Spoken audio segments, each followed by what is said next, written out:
A história é muitas vezes contada através das vidas de grandes reis-rainhas poderosas e batalhas decisivas. Aprendemos sobre impérios que ascenderam e caíram. Estudamos os discursos que mudaram o curso das nações.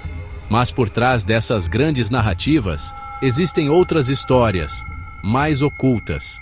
São as histórias da invenção, do conhecimento secreto e de tecnologias que pareciam quase mágicas.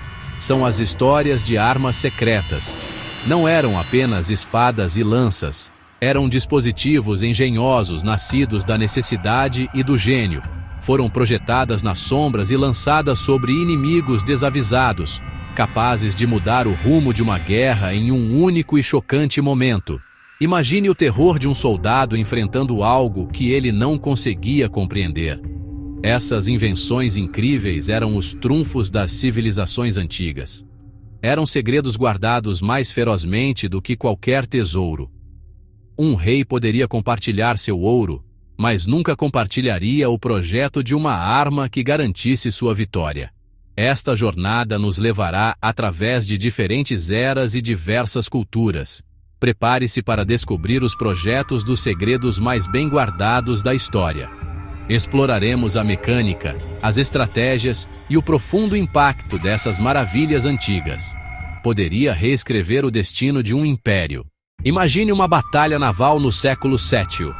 A poderosa frota árabe se aproxima das imponentes muralhas de Constantinopla, o coração do Império Bizantino.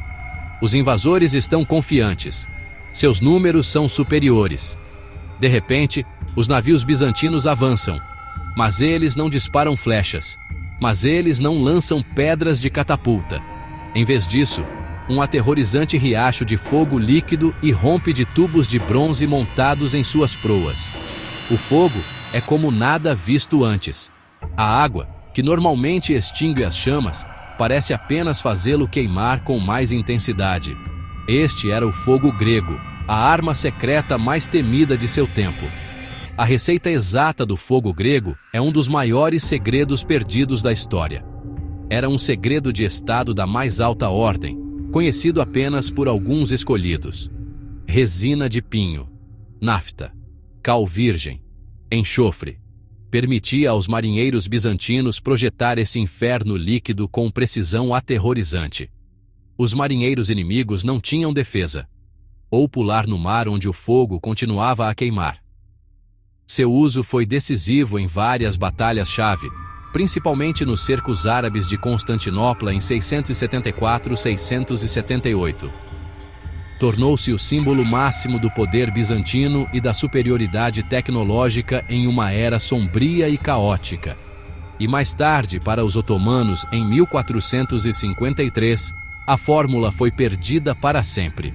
O fogo grego continua sendo um testamento ao poder de um segredo bem guardado. Seu legado é um sussurro de conhecimento perdido e o poder aterrorizante da química antiga. No século III a.C., a República Romana, uma potência em ascensão, cobiçou a rica cidade-estado grega de Siracusa, na Sicília. Os romanos chegaram com uma frota imensa, esperando uma vitória rápida. No entanto, não foram recebidos por um exército, mas pela mente de um homem, Arquimedes. O brilhante matemático e inventor havia transformado sua cidade em uma fortaleza de máquinas mortais. A mais lendária delas era a Garra de Arquimedes. Marinheiros romanos assistiam horrorizados enquanto um braço gigante, parecido com um guindaste, se estendia das muralhas da cidade. Ele era armado com um enorme gancho de ferro. Esse monstro mecânico se prendia aos navios, os tirava da água, os sacudia violentamente, os derrubava, esmagando-os contra as rochas, virando-os no mar. A garra era uma maravilha da engenharia, um testamento à compreensão de Arquimedes sobre alavancas e roldanas. Era essencialmente um guindaste gigante, mas sua aplicação na guerra era revolucionária. O dispositivo provavelmente estava montado nas muralhas marítimas de Siracusa, escondido da vista, até que um navio romano estivesse ao alcance. Operado por equipes de homens, o enorme braço podia girar sobre a água. O pânico a bordo dos navios romanos é difícil de imaginar. Uma embarcação projetada para combate naval era subitamente erguida no ar como um brinquedo, sua tripulação indefesa enquanto era levada à sua perdição. Os romanos tinham tanto pavor das máquinas de Arquimedes que se recusavam a se aproximar das muralhas da cidade pelo mar. Uma besta mecânica que assombrava os pesadelos do exército mais poderoso do mundo e garantiu o lugar de seu criador na história. Na China antiga, durante a turbulenta Era dos Três Reinos, surgiu uma arma que mudou a dinâmica do campo de batalha. Era chamada de Zhuge Nu, em homenagem ao brilhante estrategista Zhuge Liang. Esta não era uma besta comum, era uma besta de repetição capaz de disparar várias flechas em rápida sucessão, sem a necessidade de recarga manual após cada tiro. Uma besta comum disparava 1 ou 2 flechas por minuto. Um soldado armado com a Zhuge Nu podia disparar 10 flechas em apenas 15 segundos. Essa incrível cadência de tiro dava a um pequeno grupo de defensores o poder de fogo de uma força muito maior, criando uma verdadeira chuva de flechas. A genialidade da Zhuge Nu estava em seu design simples, porém eficaz. Ela apresentava um carregador na parte superior. A arma era operada por uma única alavanca. Empurrar a alavanca para frente soltava uma flecha no sulco de disparo e armava a corda do arco. Puxar a alavanca para trás disparava a flecha e, simultaneamente, preparava o mecanismo para carregar a próxima. Esse movimento fluido e contínuo permitia uma cadência de tiro inédita no mundo antigo. Embora as flechas individuais fossem menos potentes e tivessem um alcance menor, sua força estava na quantidade. Uma salva de uma unidade de operadores de Zhuge Nu podia sobrepujar um ataque inimigo antes mesmo que ele chegasse às linhas de frente.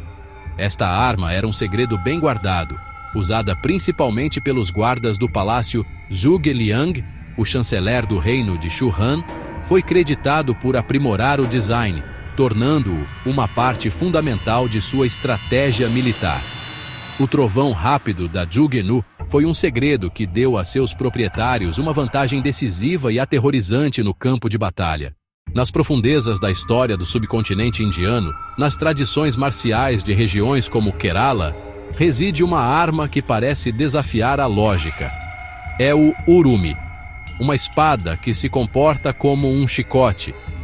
Imagine, não uma, mas várias lâminas finas e flexíveis de aço, cada uma afiada como navalha, presas a um único punho. Quando não estava em uso, podia ser enrolada e usada como cinto, um segredo mortal escondido à vista de todos.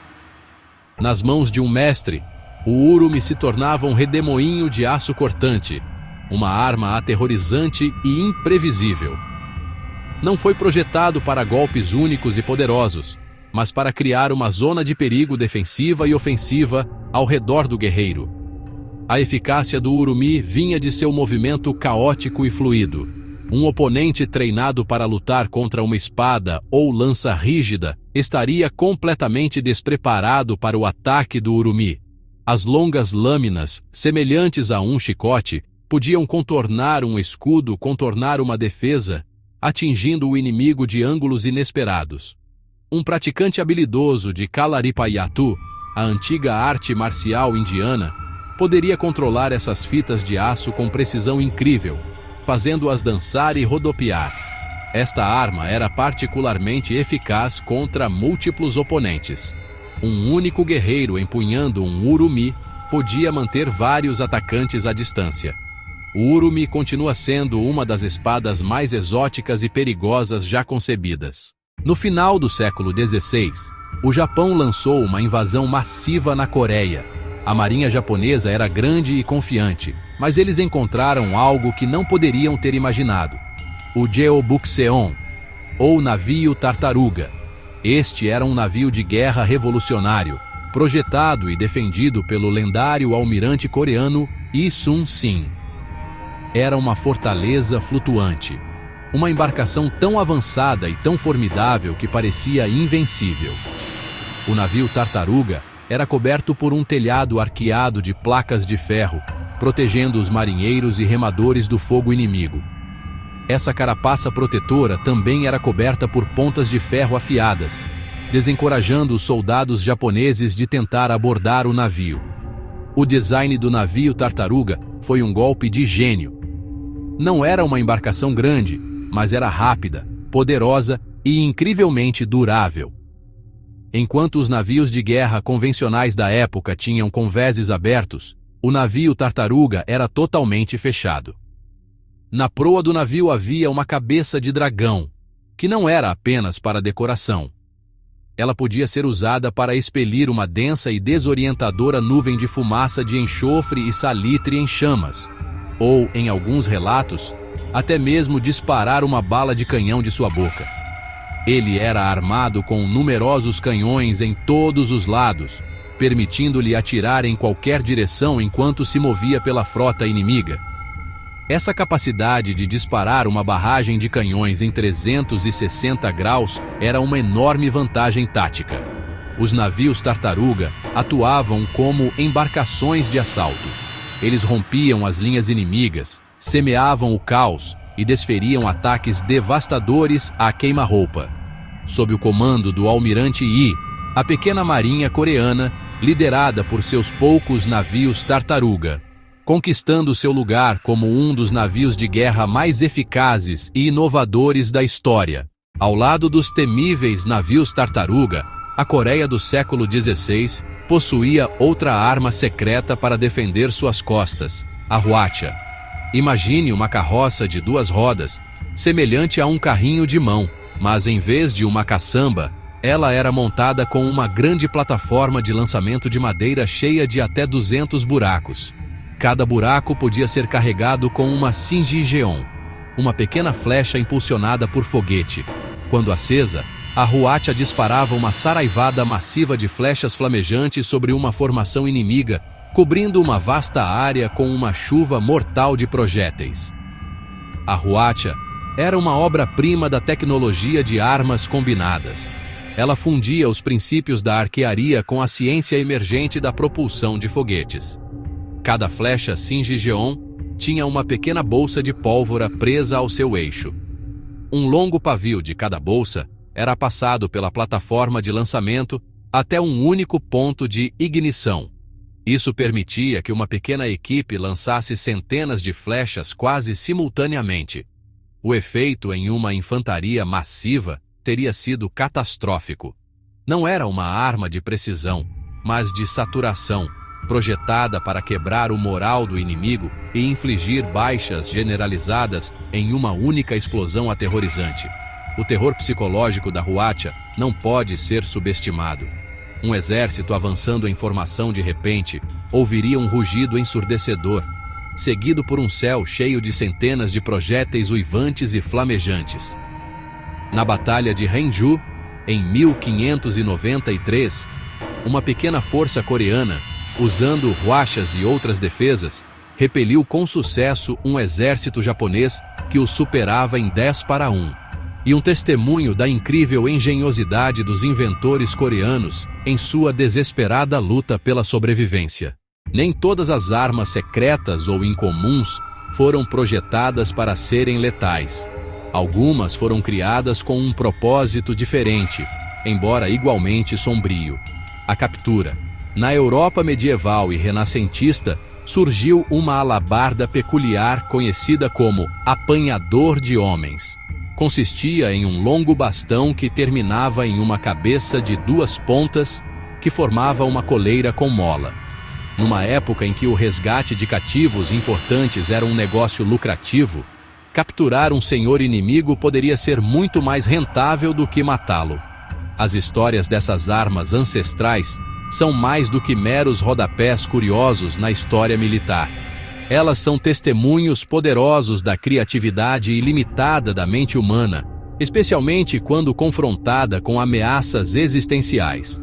Fogo grego, garra de Arquimedes, besta de Zuge, navio Tartaruga.